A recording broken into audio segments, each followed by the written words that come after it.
Hello everyone, welcome back. Oh, I'm so happy that we're together again.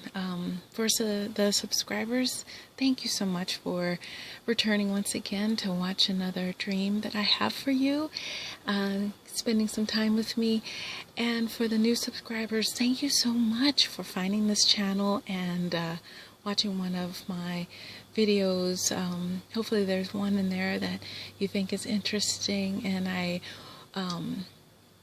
openly welcome you to view the others that I have in there. And if you'd like to get notifications on the next one that I have, please subscribe, and that way you'll just get a notification and you'll be told that I have a new one out there. So, okay, this is a dream that I had back in November of 2012. Okay, let's get started.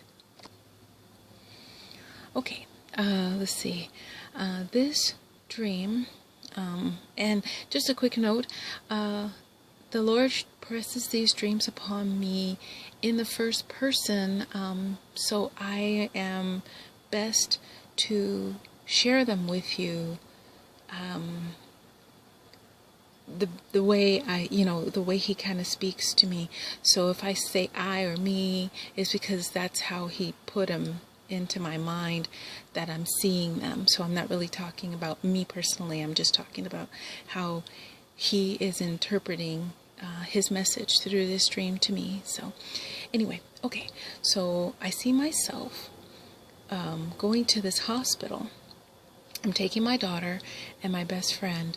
My daughter has a funny, weird, yucky little rash on her scalp, under her hairline, and I was concerned with it. And then my best friend had put on some face cream, and it was blue, and it turned her face kind of a teal blue, and the more she put it on her face was turning royal blue. And I'm looking at her going, whoa, that doesn't look quite right. I said, you know what, I'm taking the both of you to the hospital. So we get to the hospital, and I check them in, and they're being helped, and they're being, that's all settled. Then I see myself going inside this empty room, and it's dark, and I think they're doing construction, because I can see like the plastic hanging down, like the dust cover, and the desk is empty, and nobody's there. There's no computer or anything. So it looks like that part of the hospital is under construction. So I thought, well, I'll just walk through this room and see what's going on in here. And it's really dark, and I can see some light at the end. So I keep walking through till I get to the light, and I end up outside on a patio, and there's people out there.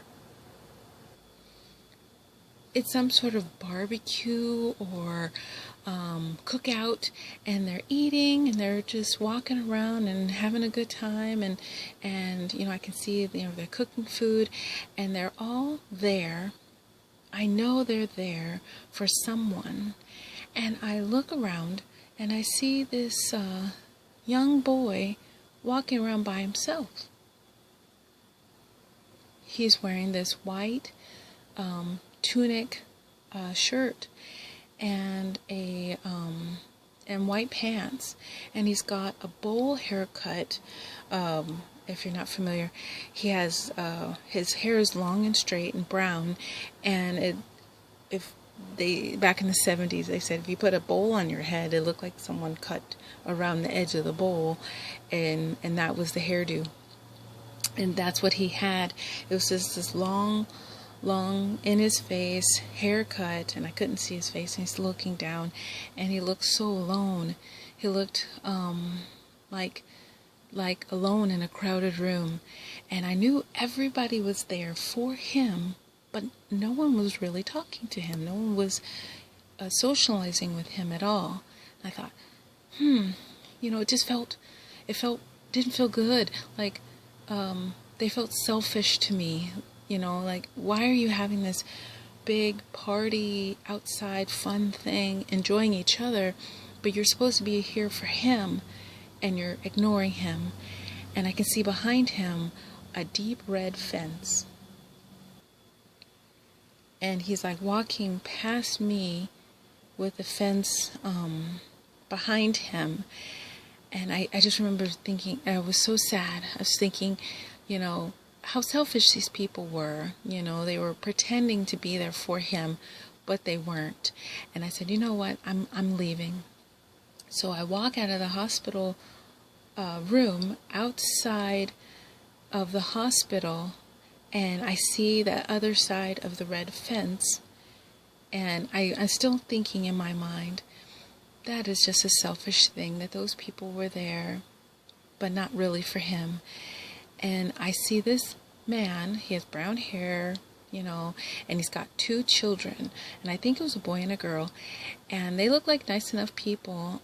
They walked past me, and they the father put one hand on a board on the red fence, and it gave way, and he pushed, and they squeezed through this board and went inside into the party, and then the board closed.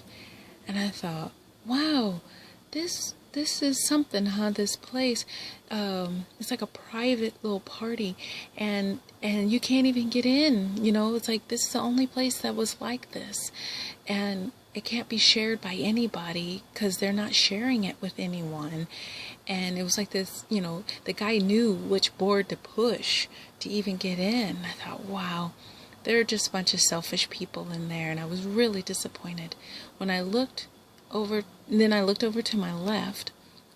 The board was on the fence was on the right. I looked over to my left. I saw these stairs, and it reminded me of like a stairwell, like an outside to like a library or to a museum. But I saw these people, and they were scattered here and there, and they were all sitting, and they were reading books, and they had little backpacks, and I thought, okay, that's interesting. You know, I'm looking at these people sitting and reading on these steps, and I thought that was interesting. And as I looked down below them, I saw like a fountain. And the fountain was, it was separated into 3, and it was rectangular shape, similar to the image that you're seeing. And there was some sort of bush or plant in the center, but then it moves. So I went up the steps to get a better look at it, but I went all the way to the top, and it was like no one was really seeing what I was seeing. Their heads were all in their books. Everybody was reading their book. And I looked down the steps to the water, to the fountain, and I see the bush move from the center to the right. And then all of a sudden, and it was big. It was like the size of a car, a small compact car. And it moves and morphs into the shape of a frog. Like someone had cut it to be the shape of a frog, with a mouth and eyes and everything. And I was like looking at it going, wow, why does that look like a frog? I remember thinking, like, it looks like a frog. Well, the next thing, I see something coming out of the frog's mouth, and I'm able to zoom in, and I look close. They're flies coming out of the frog's mouth, and they go into a long line. It was just a line of flies, and they go from the right part of the pond, the fountain, across the middle to the left side where it was completely open, and they start spinning like if they're on a spindle, like thread, and they're just winding themselves up on a spindle, similar to these images, and they're just spinning and spinning and spinning. It's getting bigger and bigger, and it's wider, and it almost looks like a cocoon now, and it's a cocoon of flies. And I'm just looking at this going, what is this going on? And they're all coming out of the mouth of the frog, and the more flies and the more larger, the larger this cocoon got, the frog shape of the bush dissipated until the frog was gone, and it was just the cocoon of flies. Well, then the cocoon's spinning, and I see a head appearing from the cocoon, and it's a male, young male, maybe 11 or 12 years old, and he's got a buzz cut, like it's short on the sides and flat on the top, and it made me think like the 50s, like Leave It to Beaver, Eddie Haskell. I know it might be some before your time, I apologize, but just think of clean cut, no hair on the sides or back, and then kind of a straight flat top. And his head is spinning, his eyes are closed, and he's inside this cocoon. And then, okay, shoulders come. Oh, okay. And he looks like a Caucasian male, you know, like just, and his eyes are closed, like it looks like he's sleeping. And then arms, and then a torso. And I'm like, oh my gosh.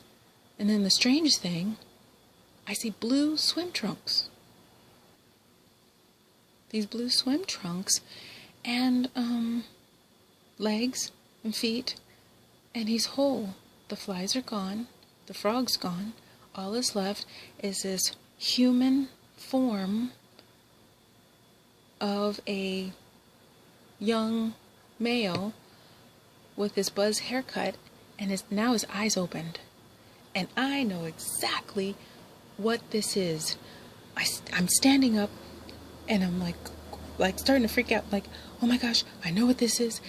And I knew that he was there to battle the boy in the white tunic with a bowl haircut behind the red fence.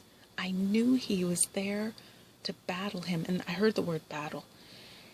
And he starts swimming in the pond, and he's casually swimming, like easy, and looking like he's blending in, right?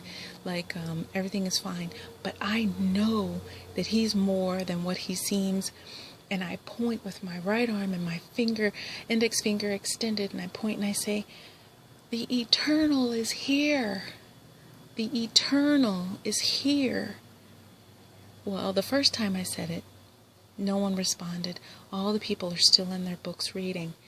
And then I said it the second time, and they stopped, and they looked towards where I was pointing at the fountain, at the boy, and they look at me, and the look on all of their faces was horror and terror, and they stood up and they just ran all over the place. The weather started changing, and it was getting windy, and things are blowing around, and I knew I had to get out of there too, because this was going to be a major battle between those two. And so I look behind me and I see lockers. And these were the ones with the feet, so you could crawl under. And I saw someone crawl under the lockers, and they were holding on. And I looked, and there was one that was open. So I dashed, and I went under just like they did, and I'm holding on. And something said, this is not a safe place. I could hear it in my head. This is not a safe place. The Eternal can just rip these out with his mind. You have to go. You must go. And I pulled myself out from the lockers, and the wind is blowing. I look to my right, and I see a door. But the door changed. It looked like a vault door now. And I knew, with the tumblers, and just like the image you're seeing, exactly, even the same color.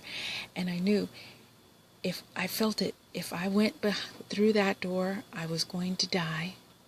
It would be like my tomb. Then I looked, and I was to my right. When I looked to my left, I saw another door. The door on the left changed to look like this red house, white and red house. And I could see birds flying in the sky, and it looked like a beautiful day. The sky was blue, and it had red trim and red flowers outside. And I thought, wow, yeah, this is the place I want to be.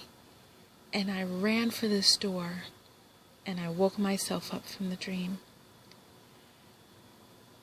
So that was the battle, the dream I had.